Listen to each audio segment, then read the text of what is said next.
이걸로 어찌라고. 시댁 식구 13명이 갑자기 집으로 몰려들었다. 남편은 당황한 표정으로 웃음만 흘렸고 나는 그저 어안이 벙벙할 뿐이었다. 장 좀 봐라. 남편이 내민 금액은 3만 원이었다. 13명, 3만 원. 손에 쥔 돈은 터무니없이 가벼웠고 나는 할 말을 잃었다. 그래도 어떻게든 해보자고 마음을 다잡고 컵밥 13개로 밥상을 차렸다. 그 밥상을 본 남편의 얼굴이 순간 사색으로 변했다. 바로 그 순간부터 우리 결혼의 균열은 벌어지기 시작했다. 집벨이 울린 것은 주말 오전이었다. 아침 햇살이 부엌 타일에 번져들던 평범한 시간이었고 나는 간단히 늦은 아침을 준비하려던 참이었다. 여보, 문 좀 열어봐. 남편의 말투는 가벼웠다. 하지만 문을 여는 순간 내 표정은 그대로 굳어버렸다. 현관복도 끝까지 늘어선 시댁 식구들, 시어머니를 시작으로 시외숙모, 시삼촌, 시고모, 조카들까지 정확히 13명이 한 줄로 서 있었다. 나는 잠시 현실감을 잃었다. 명절도 아닌데 예고도 없이 갑자기 13명. 남편은 멋쩍게 웃으며 말했다. 우리 집이 넓어서 다들 편하게 오라 했어. 그 말이 내 가슴에 그대로 꽂혔다. 우리 집은 넓지 않았다. 둘이 살기에는 적당한 크기였지만 13명을 맞이하기에는 턱없이 좁았다. 신발장 앞에서만 이미 혼잡이 시작됐고 아이 둘은 거실로 뛰어들어가 장난감을 뒤지기 시작했다. 시고모는 벽에 걸린 액자를 내려다보며 평을 했고 시삼촌은 소파에 몸을 푹 파묻으며 말했다. 오늘 점심 뭐야? 그 말에 나는 속으로 깊이 숨을 들이켰다. 남편은 미안함도 없이 태연하게 말했다. 여보, 장 좀 봐야겠다. 사람들이 많으니까 푸짐하게 차려야지. 그러더니 바지 뒷주머니에서 돈을 꺼냈다. 손바닥 위에 놓인 금액 3만 원. 나는 남편 얼굴을 다시 보았다. 장난인가 싶은 마음이 들 정도였다. 13명의 식사를 3만 원으로 해결하라는 말이었다. 이걸로 어떻게 해? 내 말은 떨렸다. 남편은 오히려 내 표정이 부담스럽다는 듯 시선을 피했다. 그냥 간단히 차려. 뭐든 괜찮아. 우리 식구들 원래 대충 먹어. 하지만 대충 먹는다는 사람들이 이미 식탁 주변을 자리맞듯 둘러보고 있었다. 남편은 나에게 봉투를 건네고 아무렇지 않게 말했다. 다녀올게. 나는 손에 든 3만 원을 바라보며 가슴 한쪽이 서늘하게 식어가는 느낌을 받았다. 결국 나는 마트에 가서 컵밥 13개를 골라 담았다. 가격을 계산하는 동안 얼굴이 화끈거렸다. 이걸로 밥상을 차리면 과연 남편 가족은 어떤 반응을 보일까? 집으로 돌아와 컵밥을 전자레인지에 하나씩 데우며 나는 마음속에서 작은 자존심이 부서지는 느낌을 받았다. 그러나 다른 선택지는 없었다. 밥상은 차려야 했고 사람들은 이미 기다리고 있었다. 컵밥 13개를 테이블에 올려놓는 순간 주방 공기는 이상할 정도로 고요했다. 그리고 그때 문틈으로 들어온 남편의 시선이 컵밥 위에서 멈췄다. 남편의 얼굴이 천천히 사색으로 변했다. 그의 입술이 굳어가는 모습이 너무도 선명하게 보였다. 그 순간 나는 깨달았다. 이건 단순한 식사 문제가 아니었다. 이 집의 주인이 누구라고 생각하고 있는지 남편이 분명하게 드러낸 순간이었다. 남편은 한동안 말없이 컵밥을 바라보았다. 표정은 얼어붙었고 마치 예상하지 못한 현실을 마주한 사람처럼 눈동자가 흔들렸다. 여보, 이게 뭐야? 그가 조용히 말했다. 나는 숨을 고르고 대답했다. 당신이 준 3만 원으로 할 수 있는 건 이게 전부야. 남편은 내 말을 듣고도 바로 반응하지 못했다. 시댁 식구들은 이미 컵밥 진열된 테이블을 둘러싸고 서로 표정을 주고받았다. 어떤 이는 웃음을 삼키려 애썼고 어떤 이는 민망한 듯 기침을 했다. 시어머니가 가장 먼저 입을 열었다. 아이고, 요즘 젊은 사람들은 이렇게 먹나 보네. 말투는 웃는 것 같았지만 그 안에 깔린 의미는 분명했다. 나는 그 말이 가슴을 찌르는 느낌을 받았다. 그러나 화낼 수도 없었다. 나는 시선을 내리고 컵밥을 하나씩 포크와 함께 밀어주었다. 아이들은 컵밥 뚜껑을 열어 우스운 냄새라며 툴툴대기 시작했고 시삼촌은 큰 목소리로 말했다. 아무리 그래도 이렇게 간단한 건 좀 그렇지 않나? 남편은 그 말을 들은 뒤 턱을 굳게 잡으며 나를 잠시 바라보았다. 그러나 그는 내 편이 아니었다. 그 눈빛에는 이 상황을 왜 이렇게 만들었나? 라는 책임을 전가하는 기색이 분명히 있었다. 나는 목이 타는 느낌을 참으며 말했다. 3만 원으로 13사람 밥을 어떻게 차려? 당신도 알잖아. 남편이 작게 중얼거렸다. 미리 말했으면 더 줄 수도 있었잖아. 그 말은 나를 멈추게 했다. 나는 고개를 천천히 들었다. 남편은 정말로 그렇게 생각하는 표정이었다. 이 모든 상황을 내가 잘못 관리한 것처럼 말하는 표정. 당신이 말도 없이 갑자기 데려온 거잖아. 내 목소리는 떨렸지만 분명했다. 나는 준비가 된 게 아무것도 없었다고. 남편은 대답하지 못했다. 그저 시댁 식구들과 나 사이를 번갈아 보며 머리를 쓸어 넘겼다.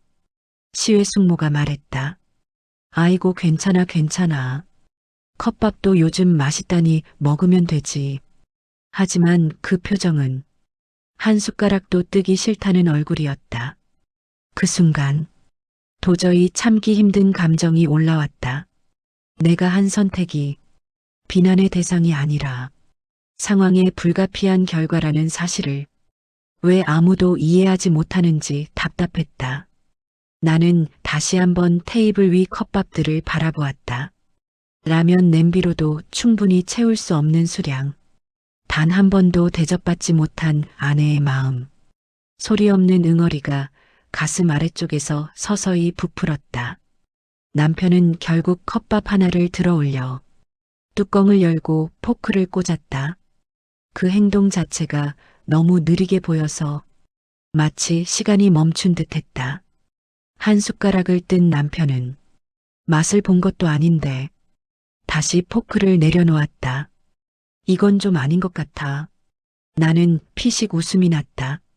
억지로 만든 웃음. 말로는 설명하기 어려운 허탈함. 그럼 어떻게 했어야 해? 내 질문은 조용했지만 깊었다. 남편은 그제야 나를 똑바로 보았다.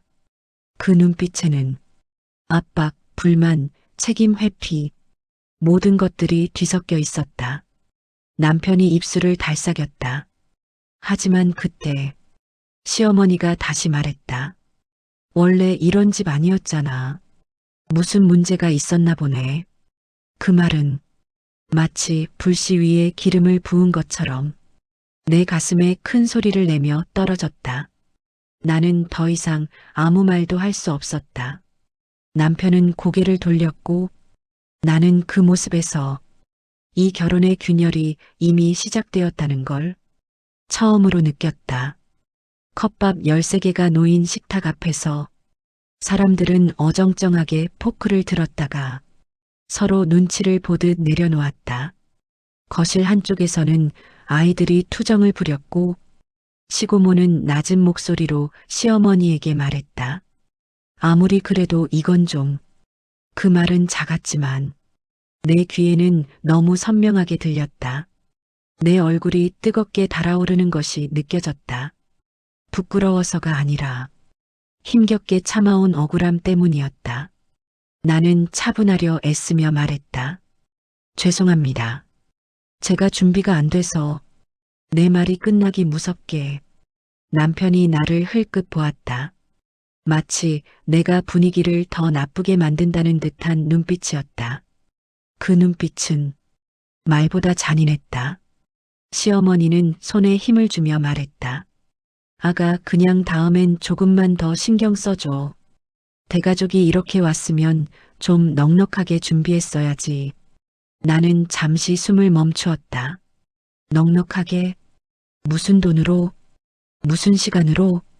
그러나 그 말은 내 입 밖으로 나오지 않았다. 대답하는 순간 그 자리는 더 견디기 힘들어질 것 같았다.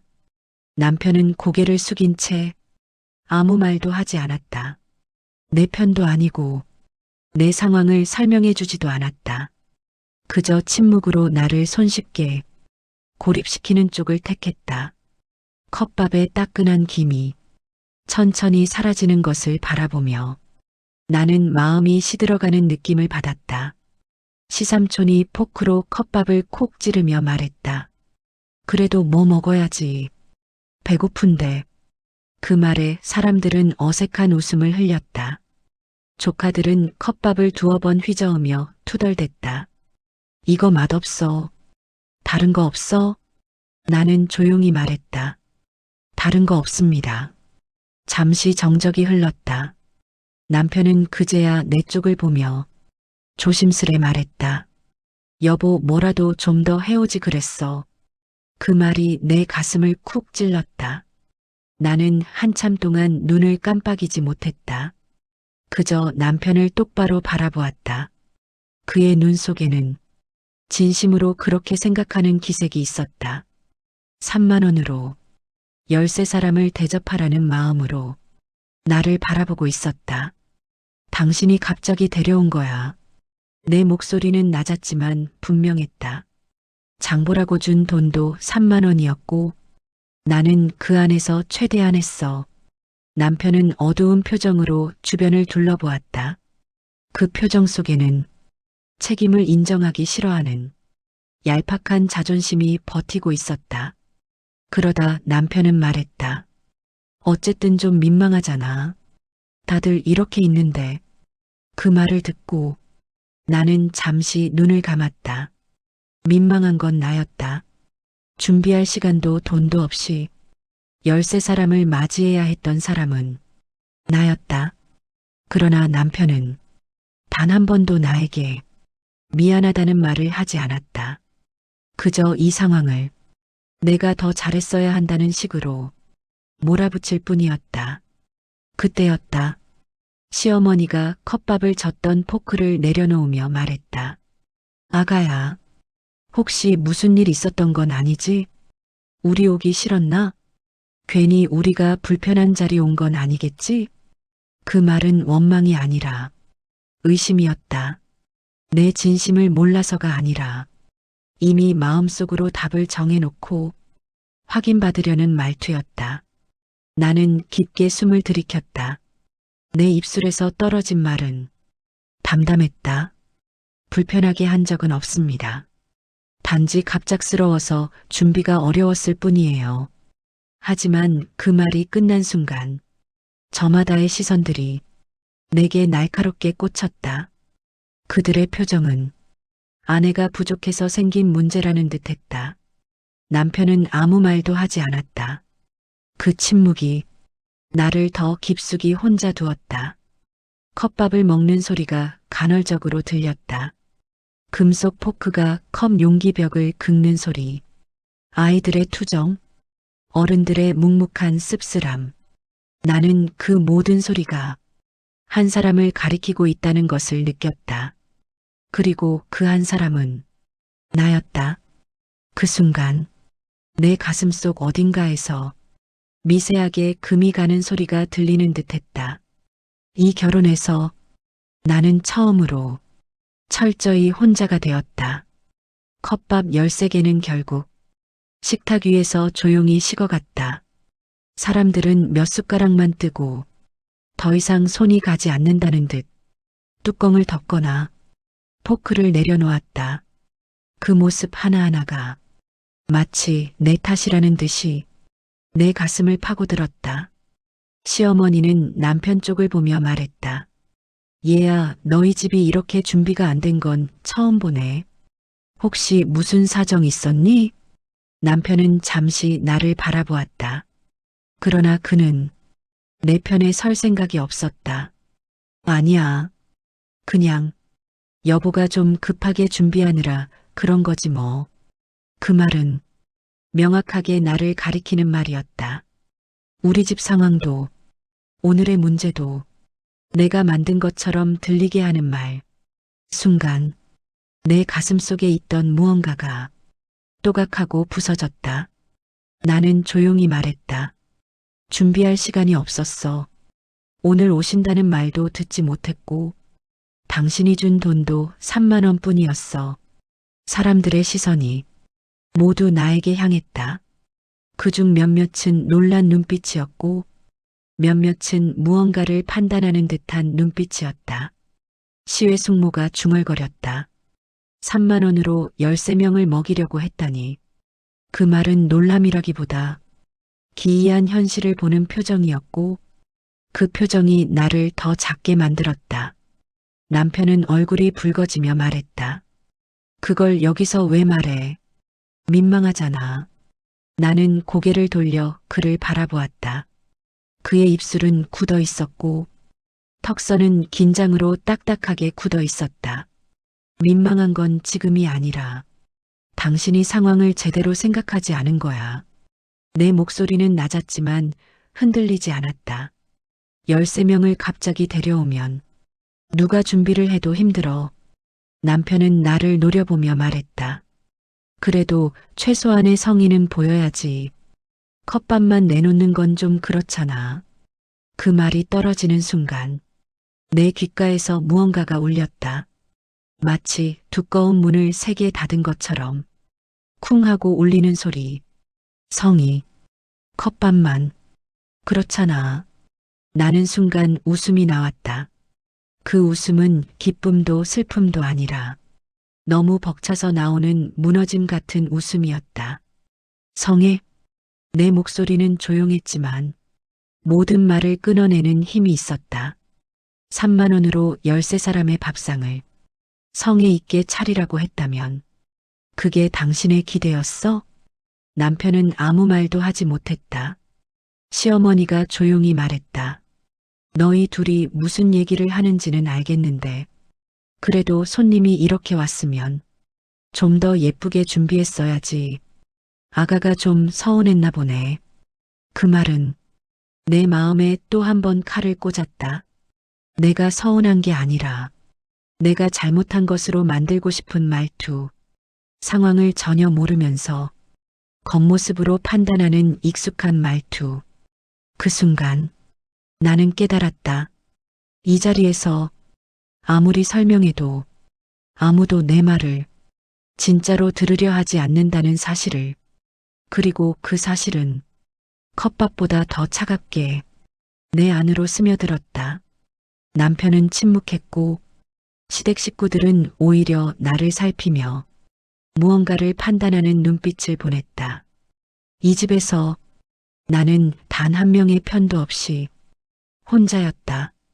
남편의 무책임함이, 시댁의 기대치가, 내 희생 위에 세워진 결혼이 이 순간 현실로 드러났다.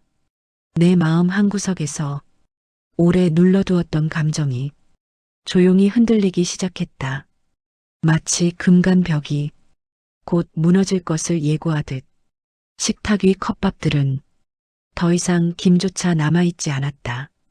사람들의 숟가락질도 멈췄고 거실 전체는 묘한 정적에 잠겼다. 하지만 그 정적 속에서 내 가슴은 거칠게 뛰고 있었다. 남편의 말, 시어머니의 시선, 시댁 식구들의 판단, 이 모든 것이 조용히 나를 짓누르고 있었다. 그러나 가장 큰 무게는 남편의 침묵이었다.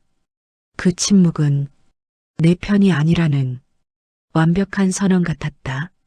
시어머니는 손등으로 테이블을 두드리며 분위기를 정리하려는 듯 말했다.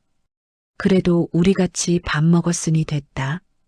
다음엔 조금만 더 준비하면 되지. 나는 그 말에 조금도 위로를 받지 못했다. 시외 숙모는 컵밥을 반쯤 남긴 채 말했다. 아가야, 너무 신경 쓰지 마. 우리도 급하게 와서 그래. 다음엔 미리 말할게. 그러나 그 말조차 나를 탓하는 뉘앙스를 지우지 못했다. 오늘은 내가 부족했으니 다음엔 잘하라는 뜻으로 들렸다. 나는 아무 말도 하지 않고 식탁 위 빈 컵들을 하나씩 모았다. 손끝이 떨렸다. 분노 때문이 아니라 억울해서, 서러워서, 이 상황이 현실이라는 사실이 너무도 선명해서. 그때 남편이 내 손목을 가볍게 잡았다. 여보, 잠깐 와봐. 나는 잠시 그 손을 바라보다가 그대로 손을 빼냈다. 그의 손길이 지금은 더 부담스러웠기 때문이었다. 남편은 표정을 굳힌 채 작게 말했다. 왜 그러는 거야? 사람들 앞에서 너무 티내지 마. 그 말에 나는 한순간 머릿속이 텅 비어버렸다. 티? 내가 티를 냈다고? 이 상황에서? 나는 조용히 물었다. 당신은 지금 이 상황이 모두 내 책임이라고 생각해? 남편은 대답하지 않았다. 그 침묵이 모든 대답이었다. 13명을 갑자기 데려온 사람은 당신이야. 내 목소리는 떨렸지만 단단했다. 3만 원을 건넨 것도 당신이고 나는 그 안에서 최선을 다했어. 남편은 입술을 깨물며 말했다. 그래도 좀 더 잘했으면 좋았잖아. 부모님 계신 자리인데 너무 초라하잖아. 그 말을 듣는 순간 내 안에서 오랫동안 꾹꾹 눌러온 감정이 확 하고 치솟았다. 초라한 건 컵밥이 아니었다. 나를 지켜주지 않는 당신의 태도였다. 나는 남편을 바라보며 말했다. 지금 초라한 건 밥상이 아니라 당신의 태도야. 남편의 얼굴이 굳었다. 하지만 그는 아무 말도 하지 않았다. 부정도 반성도 없었다. 오직 불편함만 느끼는 얼굴. 그 순간 나는 이 결혼이 지금 어디에 서 있는지 정확히 알게 되었다. 가족의 방문이 아니라 부부의 균열을 확인하는 자리, 밥상이 아니라 서로의 마음이 갈라지는 순간. 그때 시어머니가 거실 끝에서 말했다. 얘들아, 정리 좀 하고 일어나자. 너희 둘은 잠깐 얘기해라. 그 말은 겉으로는 배려 같았지만 실제로는 부부 사이를 더 불편하게 만드는 압력이었다. 남편은 나를 보며 말했다. 잠깐 방에서 얘기하자. 나는 깊게 숨을 들이켰다. 도망칠 수 없는 분위기, 시댁 식구들의 시선, 남편의 굳은 얼굴, 모든 것이 마치 나를 벽으로 몰아가는 것 같았다. 그러나 나는 도망치지 않기로 했다. 이제는 이 결혼에서 내가 어디에 서 있는지 분명하게 말해야 할 때였다. 남편은 나를 방으로 끌듯이 데리고 들어갔다. 문이 닫히는 순간 바깥의 웅성거림이 멀어지고 방 안에는 묵직한 공기만 남았다. 남편은 한숨을 세게 내쉬며 말했다. 여보, 내가 뭘 그렇게 잘못한 거야? 그 질문에 나는 잠시 말문이 막혔다. 너무 많은 일이 한꺼번에 떠올라 어디서부터 말을 꺼내야 할지 정리가 되지 않았다. 하지만 결국 가장 단순한 사실부터 말했다. 3만 원으로 13명 밥을 차리라고 한 게 잘못이야. 남편은 고개를 젓고 말했다. 그건 내가 좀 부풀리는 거야. 3만 원이면 뭐라도 할 수 있었잖아. 라면을 해도 되고 반찬을 조금 사도 되고. 나는 그 말에 잠시 눈을 감았다. 남편은 지금도 현실을 이해할 마음이 없었다. 당신이 갑자기 데려왔어. 예고라도 해줬으면 준비를 하든 뭐든 했지.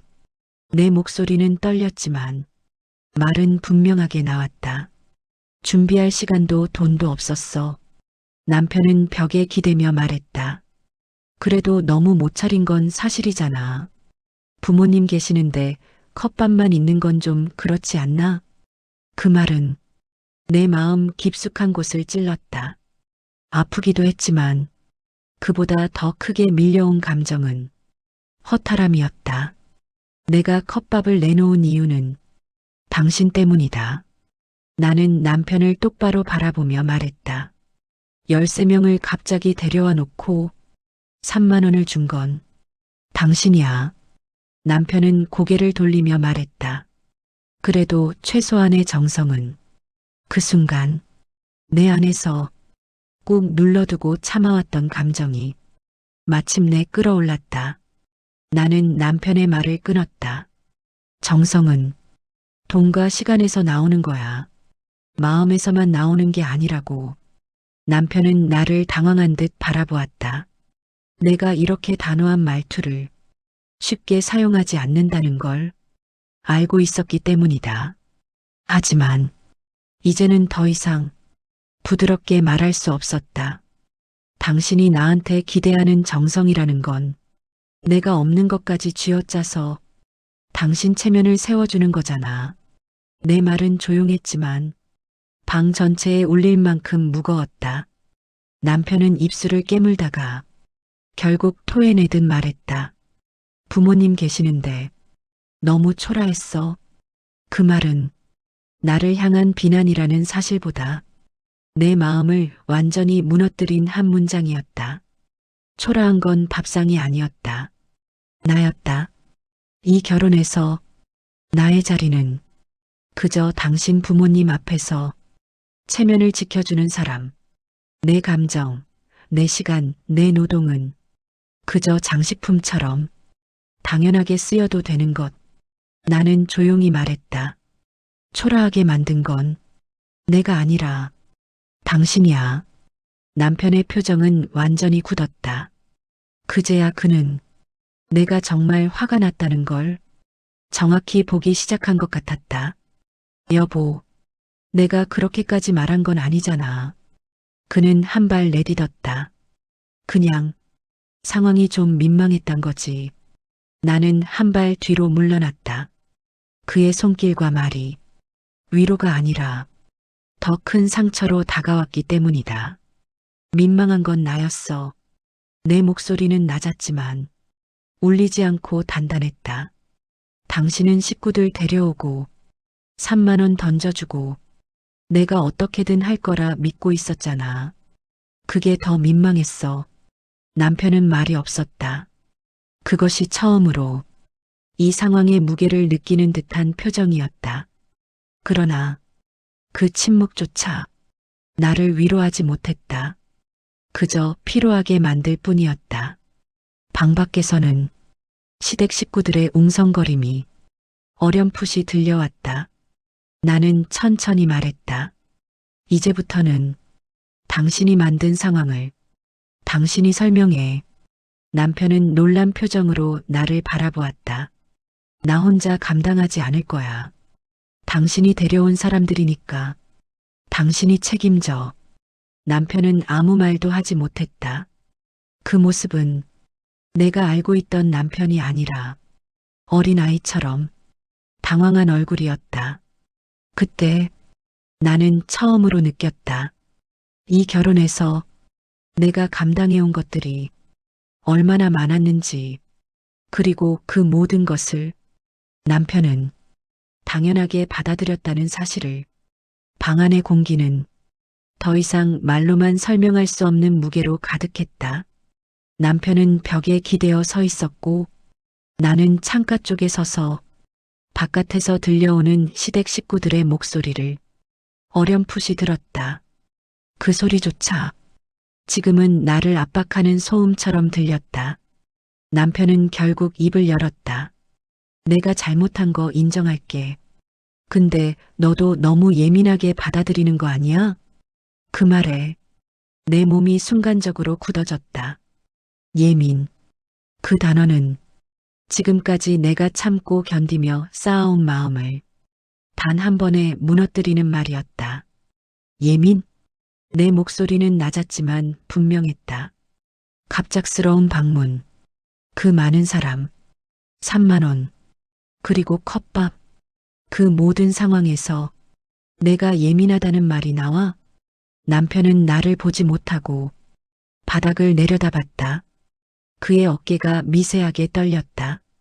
하지만 그 떨림은 미안함이 아니라 체면이 깎인 데 대한 불편함이었다. 나는 천천히 말했다. 당신은 그동안 내가 뭐든지 알아서 잘할 거라고 너무 쉽게 생각해왔어. 준비도 말도 없이 그냥 내가 해주겠지. 그런 마음으로 살아온 거야. 남편의 눈이 흔들렸다. 그게 어떻게 잘못이야? 남편은 작게 반박했다. 난 그냥 내가 믿음직하다고 생각했으니까. 그래서 맡긴 거고. 그 말은 정말 진심이었다. 그러나 그 진심이야말로 문제의 핵심이었다. 그건 믿음이 아니라 기대야. 나는 그를 똑바로 바라보았다. 내가 다 감당해 줄 거라는 기대. 당신은 매번 그 기대 안에서 아무런 책임도 지지 않고 내가 버티는 걸 당연하게 여겼어. 남편은 대답하지 못했다. 그 말에 반박할 여지가 단 한 줄도 없기 때문이었다. 나는 손을 가만히 모았다. 손끝이 차갑게 식어 있었다. 오늘 하루 동안 작은 컵밥 하나가 얼마나 큰 균열을 드러내는지 이제야 명확해졌다. 나는 오늘 당신이 내 편이 아니라는 걸 확실하게 느꼈어. 내 말은 흔들리지 않았다. 당신 부모님 앞에서 당신 체면을 지켜주는 게 내 역할이라고 생각하는 것 같았어. 남편의 얼굴이 굳었다. 그마저도 대답을 찾지 못한 기색이었다. 사람들이 많이 오면 당신이 먼저 내가 잘못했다. 갑자기 데려와서 미안하다. 그렇게 말했어야 해. 하지만 당신은 내가 부족하다고 생각하게 만들었어. 그 자리에서 나를 혼자 서 있게 했어. 남편은 억지로 변명하려는 듯 입을 열었다. 그게 아니고 나는 그의 말을 끊었다. 아니야. 그게 맞아. 당신은 오늘 내가 얼마나 외로운지 한 번도 생각하지 않았어. 그 말은 마치 방한 공기를 한순간에 멈춘 것처럼 고요하게 떨어졌다. 남편은 그 자리에서 아무 말도 하지 않았다. 눈동자가 흔들렸다. 그제야 그는 내가 느낀 감정의 무게를 정확히 보기 시작한 듯 했다. 나는 조용히 등을 돌렸다. 더 말해봐야 이 순간의 감정이 헛바람처럼 흩어질 것 같아서. 그때 문 밖에서 시어머니의 목소리가 들렸다. 얘들아, 괜찮니? 너무 오래 얘기한다. 남편은 대답하려 했지만 나는 먼저 말했다. 조금만 기다려주세요. 곧 나갈게요. 그 말은 상대적으로 부드럽게 들렸지만 실제로는 내가 스스로 무너진 마음을 마지막으로 붙잡고 있는 말이었다. 남편은 나를 보았다. 그 눈에는 미안함인지 당황인지 혼란인지 정확히 구분되지 않는 감정들만 뒤섞여 있었다. 그러나 그 눈 속 어디에서도 확실한 책임감은 보이지 않았다. 내 마음은 더 깊게, 더 조용히 멀어졌다. 문 밖에서 시어머니의 그림자가 희미하게 드리워져 있었다. 그 존재만으로도 방 안의 공기는 다시 한번 묵직해졌다. 남편은 어쩔 줄 모르는 얼굴로 나와 문 사이를 번갈아 보았다. 그 표정 속에는 미안함도 있었고 불안도 있었고 하지만 그 어떤 것도 책임 있는 태도로 연결되지는 않았다. 나는 천천히 숨을 들이쉬었다. 가슴속에서 무언가가 떨어져 나가는 느낌이 들었다. 남편이 먼저 말했다. 여보, 나도 이렇게 될 줄은 몰랐어. 나는 고개를 들지 않은 채 조용히 말했다. 그게 문제야. 당신은 매번 몰랐어. 내가 어떤 마음인지, 내가 어떤 상황인지. 당신은 한 번도 먼저 생각한 적이 없어. 남편은 잠시 말이 막힌 듯 입술을 다물었다. 그의 눈빛에는 무언가 깨달음 같은 것이 아주 작게 흔들리고 있었다. 하지만 그 작은 흔들림은 지금의 상처를 치유하기엔 너무 늦었다. 나는 천천히 고개를 들었다. 목소리는 차분했지만 내 마음의 결론을 담고 있었다. 당신이 가족을 데려오는 건 괜찮아. 하지만 나한테 말이라도 했어야 해. 돈도 준비했어야 하고, 최소한 내가 부담을 혼자 지지 않도록 배려라도 했어야 해. 남편은 그제서야 내 말이 얼마나 오래 쌓여 있던 것인지 깨닫는 듯 했다. 나 정말 몰랐어.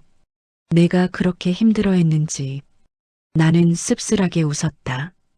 그 웃음은 오랜 침묵이 흘러나온 포기 같은 감정이었다.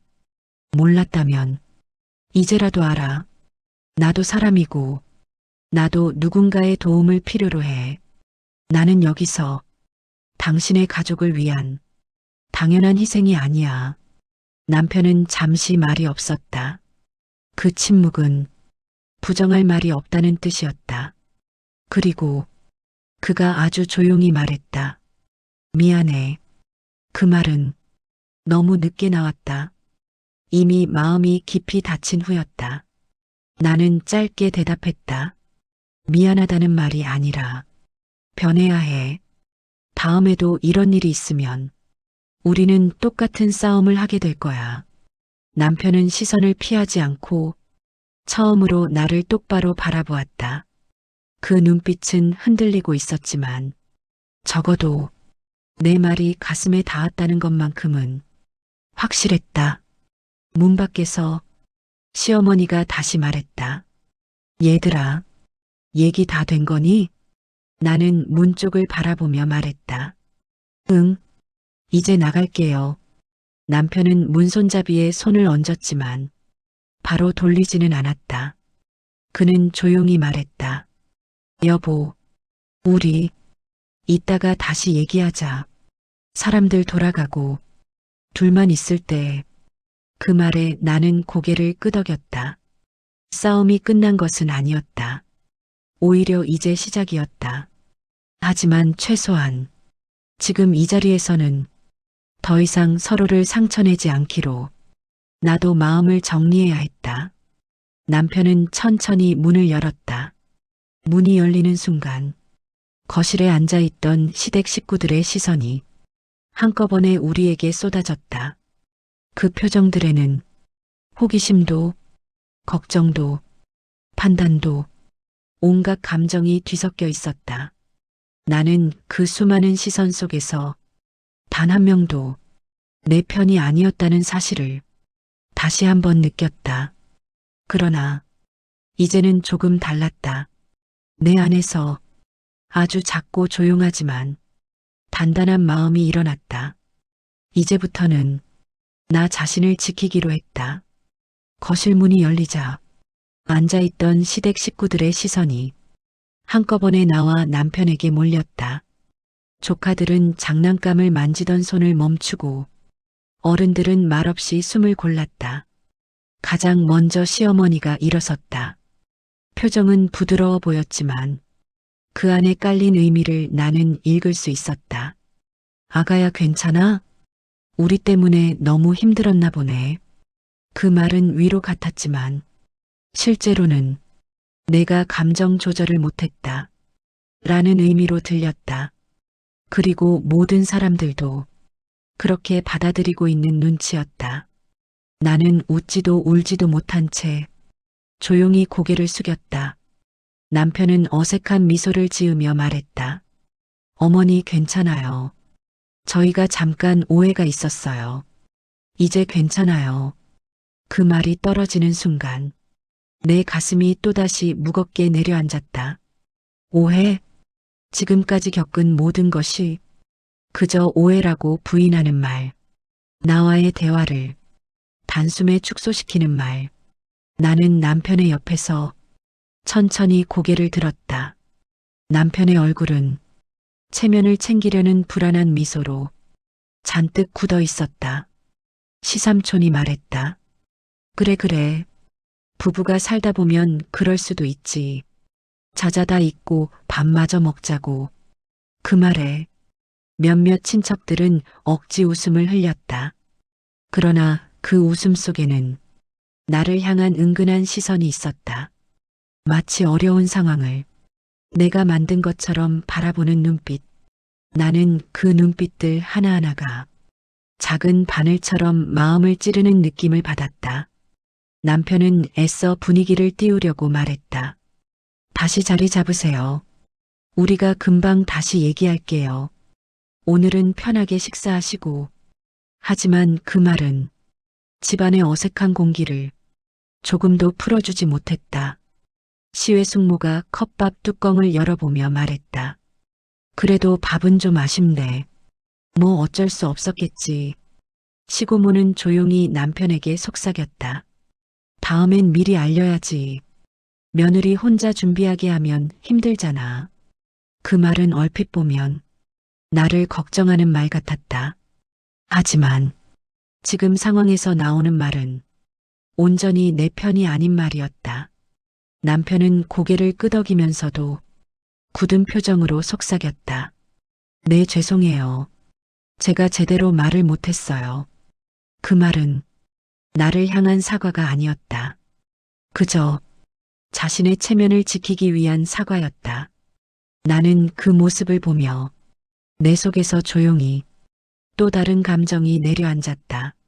아, 아직도 이 상황의 핵심을 모르고 있구나. 핵심은 컵밥이 아니었다. 3만 원도 아니었다. 갑작스런 방문도 어색한 분위기도 아니었다. 핵심은 내가 혼자였다는 사실, 그리고 남편이 그걸 당연하게 여겼다는 사실.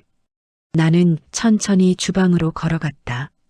손에 빈 컵밥 용기를 쥐었고 쓰레기통 뚜껑을 열었다. 그 소리조차 거실에서는 크게 들리는 것 같았다. 사람들이 나를 힐끔 바라보았다. 그 눈빛 속에는 무언가를 평가하는 듯한 분위기가 있었다. 그때 남편이 다가왔다.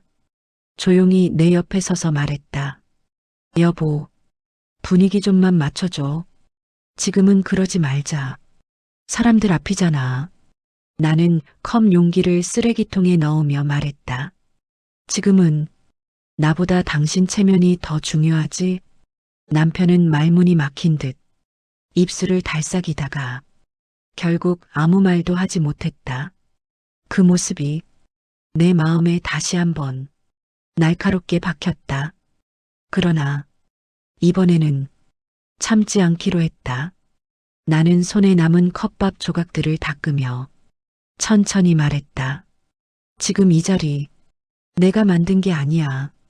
당신이 만든 거야. 그러니까 지금부터는 당신이 수습해. 남편은 결국 그 말에도 아무 대답을 하지 못했다. 정적 속에서 내 마음은 확실한 결심 하나를 품었다. 이제부터 내가 바뀌는 것이 아니라 남편이 달라져야 한다. 남편은 내 뒤에서 뭔가 더 말하고 싶어 하는 듯 입술을 달싹였지만 끝내 말을 잇지 못했다. 그 침묵조차 나에게는 더 큰 소음처럼 느껴졌다. 나는 주방에서 손을 털고 다시 거실로 걸어갔다. 사람들의 시선이 내 발걸음을 따라 움직였다. 시어머니가 먼저 말을 걸었다. 아가야, 힘들면 말하지 그랬니? 우린 그런 거 이해 못하는 사람들이 아니야. 나는 조용히 고개를 들었다. 그 말은 분명 부드러운 말투였다. 하지만 그 안에는 내가 부족했음을 확인하는 메시지가 분명히 담겨 있었다. 괜찮아요. 제가 준비가 부족했어요. 나는 그렇게 말하며 시선을 거두었다. 그러자 시고모가 말했다. 그러고 보니 요즘 젊은 사람들은 명절에도 힘들어 한다더라. 인원이 많으면 부담되는 거지 뭐. 그 말에 몇몇 식구들이 끄덕이며 웃음을 흘렸다. 그 웃음이 가슴속 어딘가에 살짝 꽂히는 느낌이 들었다. 배려하는 척하지만 내 부족함을 굳히려는 말들, 마음을 위하는 척하지만 결국 나를 작게 만드는 말들. 남편은 이 분위기에서 나를 지켜주지도 대신 설명해주지도 않았다. 그저 소파 앞에 서서 어색하게 웃을 뿐이었다. 그때 시외 숙모가 남편을 보며 말했다. 그래도 너도 참 부탁할 거면 미리 말하지. 며느리가 얼마나 당황했겠니? 그 말에 순간 거실의 공기가 다시 한번 묘하게 움직였다. 남편이 드디어 나를 바라보았다. 그 눈에는 조금의 불안, 조금의 후회, 그리고 조금의 체면이 섞여 있었다. 남편은 그 말을 받으며 천천히 고개를 끄덕였다. 맞아요. 제가 미리 말했어야 했어요. 그건 제가 잘못했어요. 순간 시선들이 남편에게 집중되었다. 그러나 그 다음 말이 문제였다. 근데 여보도 좀 너무 예민하게 받아들인 것 같아. 아무리 그래도 컵밥 13개는 좀 그렇잖아. 부모님도 계신데. 그 말이 떨어지는 순간 거실의 공기가 또다시 조용히 얼어붙었다. 시외 숙모와 시삼촌이 작게 표정을 찡그렸다. 몇몇은 그래도 그렇지 라는 듯한 눈빛을 보냈다. 나는 천천히 남편 쪽으로 고개를 돌렸다. 그의 얼굴에는 그 말의 무게를 전혀 모르는 가벼운 후회만 있었다. 마치 내가 조금 더 부드럽게 행동했으면 상황이 쉽게 넘어갔을 거라고 믿는 얼굴.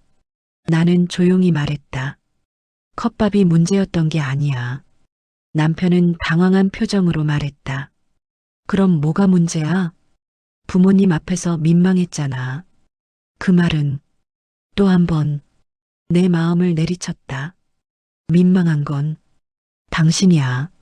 내 목소리는 작았지만 거실 전체에 울릴 만큼 가라앉아 있었다. 당신이 갑자기 데려오고, 당신이 3만 원만 주고, 당신이 아무 말도 안 했어. 나는 그걸 견디느라 최선을 다했어. 남편은 아무 말도 하지 못했다. 그의 눈이 크게 흔들렸다. 그러자 시어머니가 조용히 끼어들었다. 그래도 남편 체면은 좀 세워줬어야지. 사람들 앞인데 그렇게 말하면 그 말은 부드러웠지만 사실 가장 아픈 한마디였다. 사람들 앞에서 남편 체면. 결국 그게 전부였다. 나는 씁쓸하게 웃으며 말했다. 저는요, 오늘 제 체면이 없었어요. 저 혼자 전부 감당했어요. 당신들 모두가 앉아있는 이 자리에서 저는 혼자였어요. 순간 거실이 완전히 조용해졌다. 조카들조차 장난감을 내려놓고 내 표정을 보고 있었다. 남편은 그제야 뭔가 잘못되었다는 걸 정확히 깨달은 듯 입술을 굳게 다물었다. 그러나 그 침묵조차 지금은 변명처럼 느껴졌다. 나는 깊게 숨을 들이켰다. 이제는 말해야 했다. 내가 얼마나 외로웠는지 누구도 모르고 있었기 때문이다. 오늘 일은 컵밥 때문이 아니야. 당신 때문에 시작된 일이야. 남편의 얼굴이 점점 창백해졌다. 그 순간 나는 깨달았다. 이제는 남편이 변하지 않으면 이 결혼도 변하지 않을 거라는 것. 내 말이 끝나자 거실의 공기가 한순간에 얼어붙었다. 시댁 식구들은 무릎 위에 올린 손을 움직이지도 못하고 그저 나와 남편 사이를 번갈아 바라보기만 했다. 남편은 마치 숨을 제대로 들이쉬지 못하는 사람처럼 얕게 빠르게 호흡을 했다. 그의 얼굴은 내 말이 닿은 자리마다 멍 자국처럼 푸르게 변해갔다. 그러다 그가 처음으로 거실 한가운데서 나를 똑바로 바라보았다. 그럼 내가 전부 잘못했다는 거야? 그 말은 책임을 묻는 말이 아니라 자존심이 부서지는 소리를 억지로 감춘 말이었다. 나는 조용히 고개를 끄덕였다. 응, 오늘 일은 당신이 만든 거야.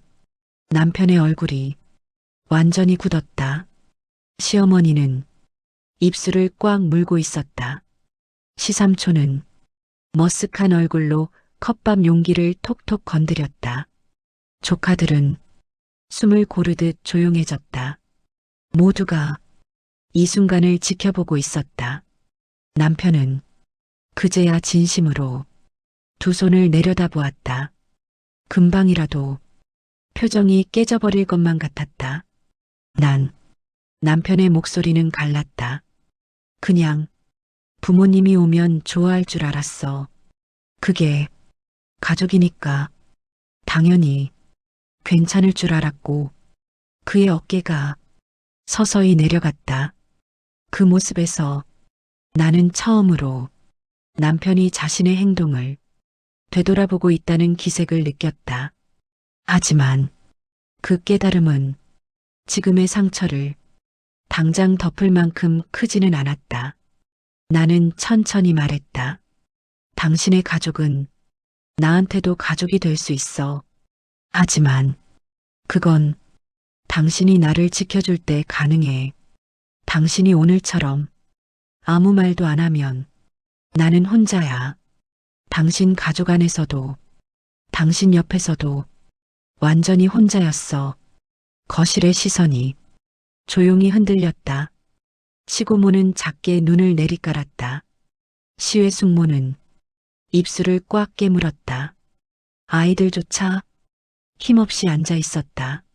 남편은 한참 동안 아무 말도 하지 못했다. 얼굴이 창백해지고 눈빛은 가늘게 떨렸다.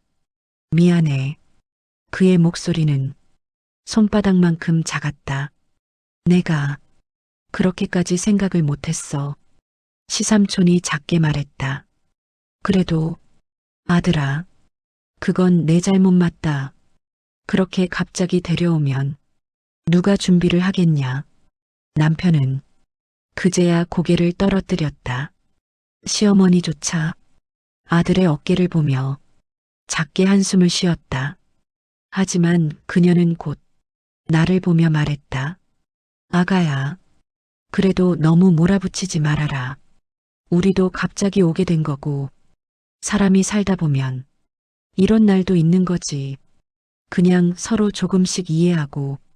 나는 시어머니의 말을 듣고 살며시 고개를 들었다. 그리고 아주 차분한 목소리로 말했다. 저는 이해하고 싶어요. 하지만 저를 이해해주는 사람은 아무도 없었어요. 그 말은 거실 공기를 천천히 가라앉히는 돌처럼 무겁게 떨어졌다. 남편의 눈이 그제야 크게 흔들렸다. 그 눈 속에는 후회, 당황, 죄책감, 모든 것이 뒤섞여 있었다. 그리고 나는 그 눈이 흔들리는 광경을 보며 오늘에서야 처음으로 느꼈다. 아, 이 사람이 처음으로 내 마음의 무게를 느끼는구나. 하지만 그 깨달음이 우리의 관계를 되돌려줄지 아니면 더 멀어지게 만들지 아직은 알 수 없었다. 한 가지 확실한 건 남편은 처음으로 자신의 체면이 아닌 내 감정을 바라보고 있었다는 것. 그리고 그 순간 남편의 표정이 서서히 무너져 내렸다. 그 표정 속에서 나는 알았다. 이제서야 남편이 자신의 잘못을 정확히 마주하기 시작했다는 것을, 남편의 고개가 완전히 숙여졌을 때 거실 전체가 마치 숨을 멈춘 것처럼 조용해졌다. 아무도 말을 하지 않았다. 누구도 기침조차 하지 않았다. 컵밥 용기들이 식탁 위에서 차갑게 식어 있는 소리마저 들릴 것 같은 정적이었다. 남편은 두 손을 무릎 위에 올리고 한참 동안 움직이지 않았다. 마치 지금 자신이 무엇을 놓쳤는지, 무엇을 잘못했는지, 그제야 처음으로 정확히 보이기 시작한 듯한 표정이었다. 그는 입을 떼려고 했지만 말이 나오지 않는 듯 입술만 여러 번 떨렸다. 나는 천천히 남편 앞에 섰다. 아무 말도 하지 않고 그저 그가 스스로 입을 열기를 기다렸다. 그러자 남편의 목소리가 아주 천천히, 아주 조용히 바닥 쪽으로 떨어졌다. 미안해. 내가 정말 아무것도 몰랐어. 그 말은 힘없이 갈라져 있었지만 적어도 거짓은 아니었다. 남편의 양 어깨가 서서히 내려앉았다. 마치 그동안 홀로 바쳐온 자존심이 오늘에서야 무너져버린 듯한 모습이었다. 시삼촌은 그 모습을 보며 작게 한숨을 내쉬었다. 그래 아들아, 너라도 인정해야지. 내가 잘못한 건 맞다. 며느리가 어떻게 혼자 다 하겠냐. 시외 숙모는 나를 바라보며 입술을 꼭 다물었다. 그 눈빛에는 비로소 상황을 이해한 기색이 보였다. 시고모도 흔들리는 눈으로 말했다. 아가야, 내 마음이 얼마나 힘들었을지 이제 조금 알겠다. 우리가 너무 아무렇지 않게 왔던 것 같다. 조카들은 어른들이 내뱉는 낯선 침묵에 눌려 장난감을 만지다가도 조용히 고개를 숙였다. 그러나 가장 무거운 표정은 시어머니였다. 시어머니는 남편과 나를 번갈아 보며 아주 천천히 말했다. 아들아, 엄마가 보기에도 너 오늘 잘못했다. 며느리는 혼자가 아니야. 내 책임이야. 남편의 어깨가 한 번 더 흔들렸다. 그 말은 그에게 가장 아팠던 말일 것이다. 하지만 동시에 가장 필요한 말이기도 했다. 남편은 드디어 얼굴을 들었다. 그 눈에는 처음 보는 감정이 있었다. 체면도, 변명도, 억지도 없는 있는 그대로의 후회와 깨달음. 여보, 정말 미안해. 내가 오늘 너를 혼자 두고 모든 걸 떠넘겼어. 그게 얼마나 큰 상처인지 지금 알겠다. 나는 대답하지 않았다. 오늘 내가 들은 말 중 가장 진심이 묻어있는 말이었기 때문이다. 그 말을 서둘러 받아줄 필요도 반박할 필요도 없었다. 그저 그 말이 남편의 진심 속에서 억지로 나오는 것이 아니라 스스로 깨달아 나온 것임을 조용히 확인할 수 있었다. 남편은 두 손으로 얼굴을 감쌌다. 숨을 크게 들이쉬더니 작게 흔들렸다. 사람들 앞에서 무릎을 꿇은 것과 다름없는 순간 그 모습을 보는 시댁 식구들의 표정도 전부 달라졌다. 누구도 나를 흘겨보지 않았고 누구도 남편 편을 들지 않았다. 그냥 오늘의 장면을 통해 모두가 무언가를 깨닫고 있었다. 나는 아주 천천히 말했다. 오늘은 바로 잡아야 할 것이 너무 많았어. 그리고 그걸 말하지 않으면 나도 더는 버티기 힘들었어. 내 말은 집안의 공기를 가볍게 흔드는 바람처럼 잔잔하게 퍼져나갔다. 남편은 어깨를 떨며 말했다. 고칠게. 정말로 고칠게. 오늘처럼 너를 혼자 두지 않을게. 그 말이 떨어지자 거실의 공기는 아주 조금 따뜻해졌다. 그러나 오늘의 상처는 아직 끝나지 않았다. 이제 이 결혼이 어디로 향할지는 다음 한 걸음에 달려 있었다. 시댁 식구들이 하나둘씩 일어섰다. 조카들은 신발을 찾아 뛰어다녔고 어른들은 불편한 침묵 속에서 겉도는 위로를 하며 문 쪽으로 움직였다. 아가야, 오늘 고생 많았다. 다음엔 미리 말할게. 시외 숙모가 말했다. 우리도 갑자기 와서 미안하다. 다음엔 도울 테니 너무 혼자 감당하지 마라. 시고모도 작은 목소리로 덧붙였다. 그들의 말이 진심인지 상황을 마무리하려는 것인지 나는 판단할 수 없었다. 하지만 적어도 오늘의 무거운 장면을 그들도 똑똑히 봤다는 것만큼은 확실했다. 마지막으로 시어머니가 내 손을 잡았다. 그 손은 따뜻했지만 무엇을 위해 잡은 손인지 한 번 더 생각하게 하는 온도였다. 아가야, 너도 힘들었겠다. 다음엔 우리도 조금씩 배려할게. 그리고 시어머니의 눈빛이 아들 쪽으로 향했다. 아들아, 내가 먼저 생각해야 한다. 넌 이제 혼자가 아니다.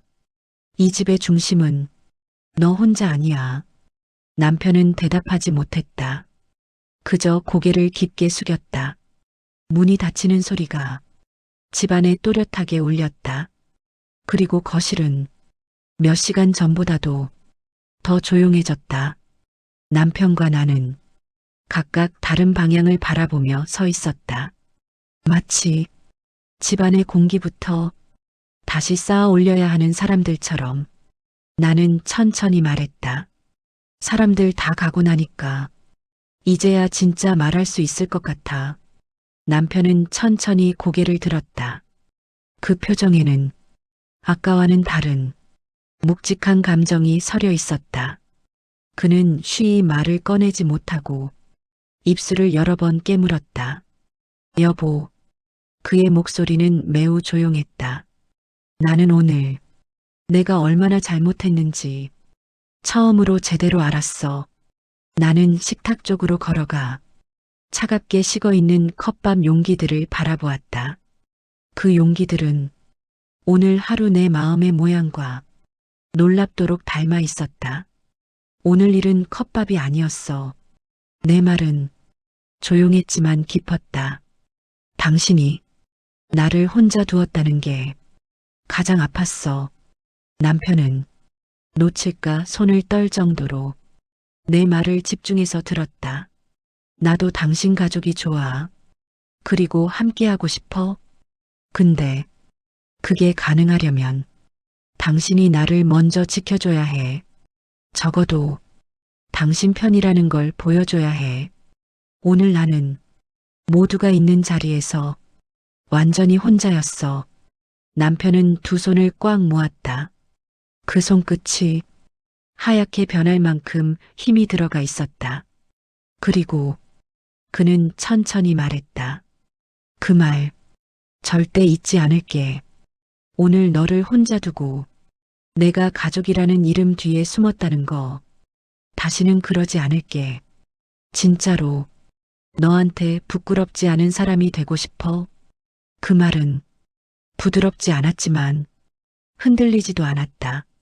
오늘 처음으로 남편의 눈에서 불편하거나 당황한 감정이 아닌 진짜 깨달음이 보였다. 나는 그 말을 듣고 한동안 아무 말도 하지 않았다. 남편의 변화가 말뿐인지 진짜 마음인지 확인하고 싶었기 때문이다. 잠시 후 나는 조용히 말했다. 당신이 변하려고 하는 마음, 그걸 믿어보려고 해. 그리고 나도 오늘 말하면서 내가 얼마나 오래 참아왔는지 알았어.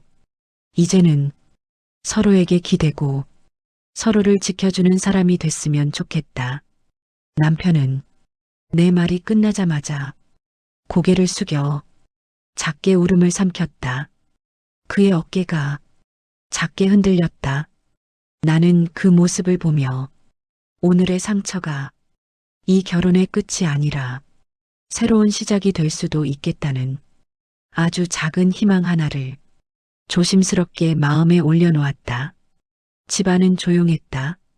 멀리서 자동차 지나가는 소리만 창문 너머로 희미하게 들려왔다. 거실 가운데에 선 우리 둘은 대화를 이어갈지 침묵할지 잠시 갈피를 잡지 못한 채 서로를 바라보고 있었다. 남편이 먼저 낮고 조심스러운 목소리로 말했다. 여보, 오늘 당신이 했던 말 하나도 가볍게 듣지 않았어. 내가 정말 당신을 혼자 만들었다는 걸 똑바로 봤어. 나는 소파 가장자리에 천천히 앉았다. 손등에 남은 컵밥 국물 자국이 하루 종일의 무게를 보여주는 듯했다. 남편도 조심스레 내 맞은편에 앉았다.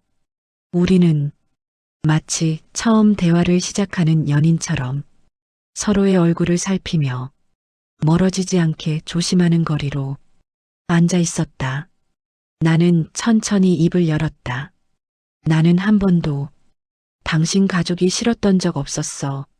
하지만 한 번도 내 마음을 먼저 묻는 사람도 없었어. 당신도 오늘 전까지는 나를 보호하려는 생각을 해본 적 없었던 것 같아. 남편은 내 말 한 줄 한 줄을 피하지 않고 받아들였다. 그 모습이 오늘 처음으로 내 마음을 조금 녹였다. 맞아. 난 엄마 아빠 눈치만 보면서 당신은 괜찮을 거라고 너무 쉽게 생각했어. 그러면 안 됐는데 오늘 보니까 그게 얼마나 큰 잘못이었는지 알겠더라. 남편의 목소리는 불안하지도 억지로 울먹이지도 않았다.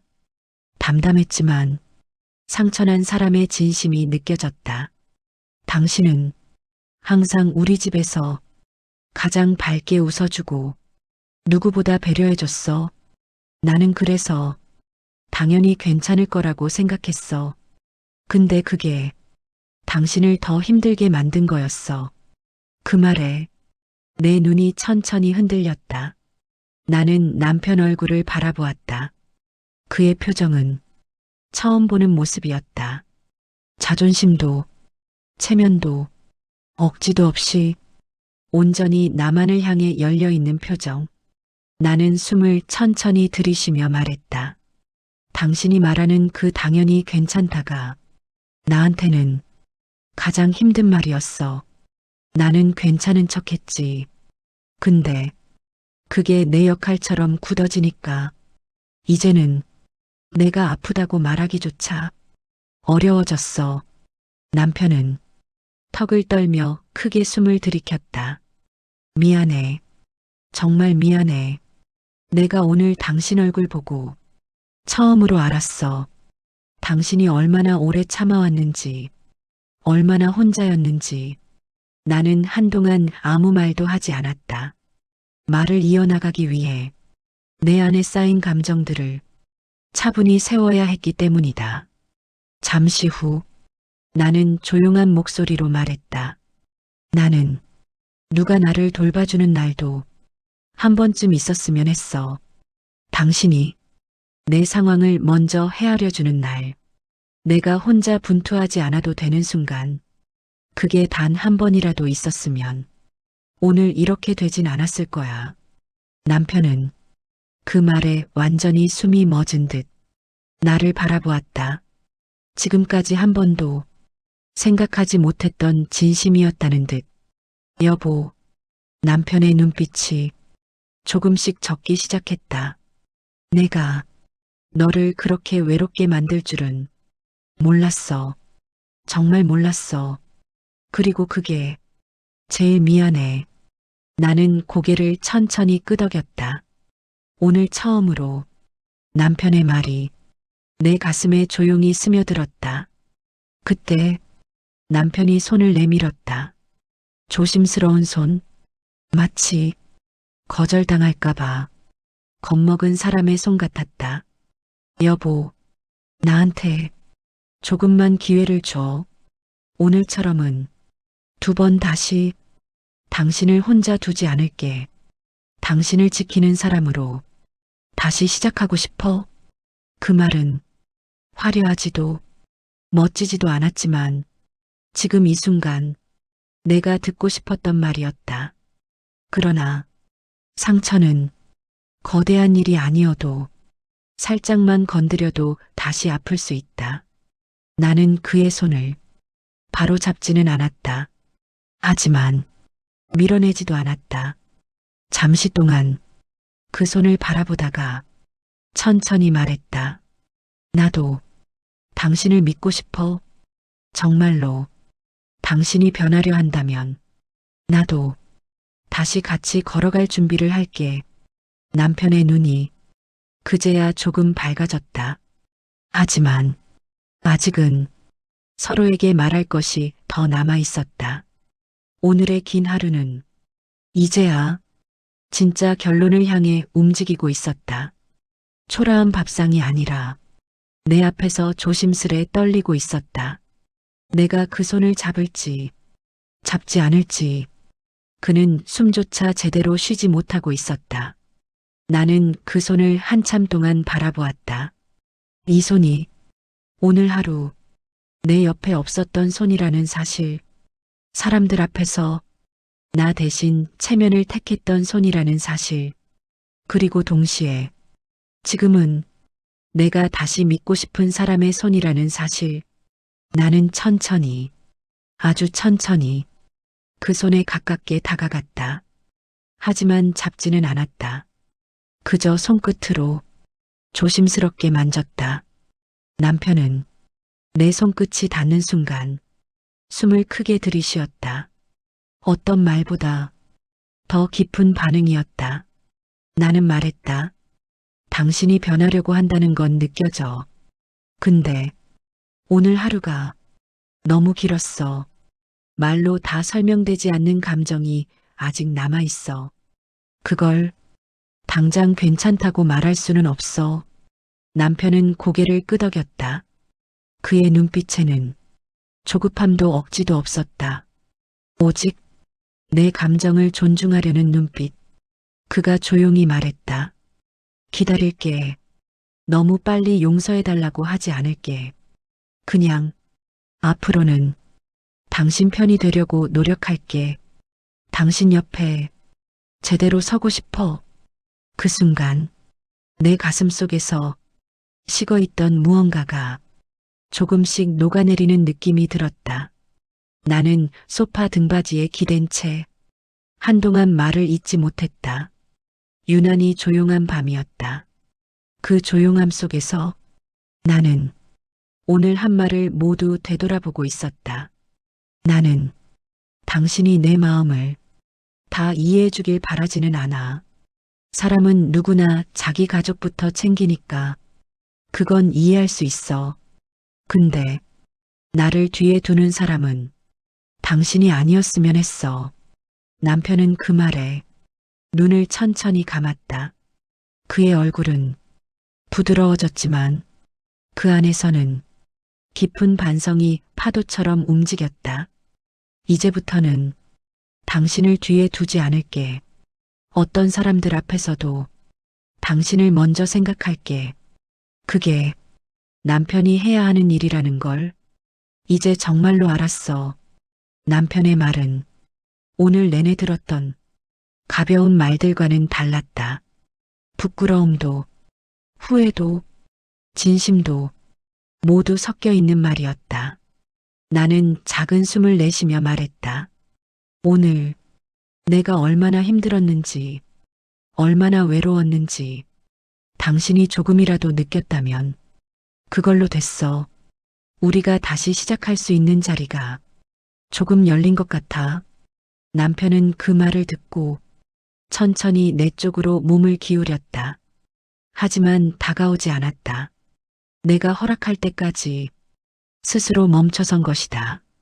나는 그 모습을 보며 입술 끝이 아주 작게 흔들렸다. 오늘 중 가장 조심스럽고 가장 진심 어린 모습이었기 때문이다. 내가 괜찮아지면 말할게. 그때는 당신 손을 잡을게. 남편의 눈빛이 그제야 조금 따뜻해졌다. 응, 기다릴게. 정말로. 우리는 그 말 한마디로 오늘의 긴 감정들을 잠시 내려놓았다. 완전히 풀린 것은 아니지만 두 사람 사이에 조용하고 단단한 다리가 아주 천천히 놓여지는 느낌이었다. 밤은 깊어가고 있었다. 거실의 불빛은 하루 종일 흔들렸던 마음이 이제야 조금 가라앉는 듯 잔잔하게 깜빡이고 있었다. 남편은 내가 마음을 열어줄 때까지 아무 말도 없이 그 자리에서 기다렸다. 서두르지 않았고 변명하지 않았고 억지로 위로하려 하지도 않았다. 그저 내 마음이 옆으로 조금만 기울어지면 그 자금까지 받아줄 준비가 된 사람처럼 조용히 있었다. 나는 그 침묵이 오늘 하루 중 가장 큰 변화라는 것을 천천히 깨달았다. 여보, 내가 먼저 말을 꺼냈다. 아직 불안도 있었고 두려움도 있었다. 하지만 그것과 함께 작은 믿음도 있었다.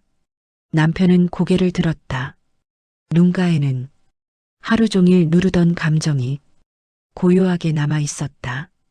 오늘 많이 힘들었지? 그가 조심스레 물었다. 나는 천천히 고개를 끄덕였다. 응. 근데 당신도 처음 겪는 상황이었겠지.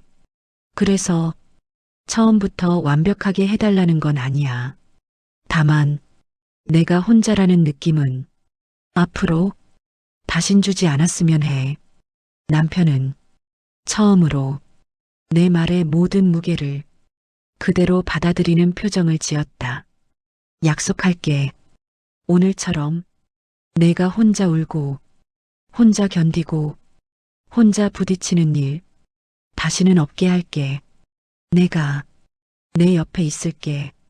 정말로 저기 뒤나 옆이 아니라 바로 옆에. 그 말에 나도 모르게 눈을 감았다. 그 한 문장 속에 담긴 진심이 느껴졌기 때문이다. 말을 마친 남편은 조심스럽게 내 손을 향해 손을 뻗었다. 이번에는 잡아달라는 손이 아니라 내가 잡을 때까지 그대로 기다리는 손이었다. 나는 그 손을 바라보다가 천천히 조심스럽게 그 손을 잡았다. 남편의 손이 따뜻하게 감싸왔다. 하지만 단단하게 쥐지 않았다. 내가 놓고 싶으면 언제든 놓을 수 있도록 살짝 올려둔 손처럼 부드러웠다. 나는 말했다.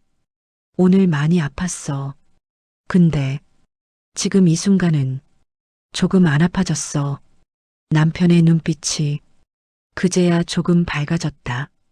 눈가가 다시 젖었지만 이번엔 부끄러움이 아니라 감사의 눈물처럼 보였다. 우리 천천히 다시 시작하자. 내가 말했다. 서로를 지켜주는 방식부터 다시 맞춰보자. 서로에게 더 따뜻한 사람이 되어보자. 남편은 고개를 깊게 끄덕였다. 응, 정말 그러고 싶어. 오늘 너한테 배운 것들 다 놓치지 않을게. 우리 둘이 이 집의 중심이 되자. 누가 와도 누가 뭐래도 당신을 먼저 생각할게. 그 말은 오늘 하루 내가 가장 듣고 싶었던 말이었다. 우리는 소파에 나란히 앉아 한참 동안 아무 말 없이 서로의 손을 잡고 있었다. 밖에는 밤바람이 부드럽게 스쳐갔고 집안에는 하루 종일 쉼없이 흔들리던 마음들이 천천히 제자리를 찾아가고 있었다. 나는 생각했다. 오늘의 컵밥 13개는 초라한 밥상이 아니라 오히려 우리 부부가 다시 중심을 찾게 만든 작고 큰 계기였다고. 누구도 내 편이 아니었던 순간에 마침내 남편이 내 편이 되는 법을 알아가기 시작한 날, 그리고 오늘의 마지막 순간에 나는 조용히 깨달았다. 혼자 버티는 결혼은 끝났다. 이제는 서로가 서로의 사람이 되는 결혼을 다시 시작하게 되었다. 오늘 사연이 마음에 들었다면 구독과 좋아요가 큰 힘이 됩니다. 그리고 오늘 사연의 주인공에게 따뜻한 댓글 한 줄 부탁드립니다. 말 한마디가 누군가의 하루를 바꿀 수 있으니까요. 지금 이 영상을 보고 계신 모든 시청자분들의 일상을 진심으로 응원합니다. 지금까지 사연 라디오였습니다.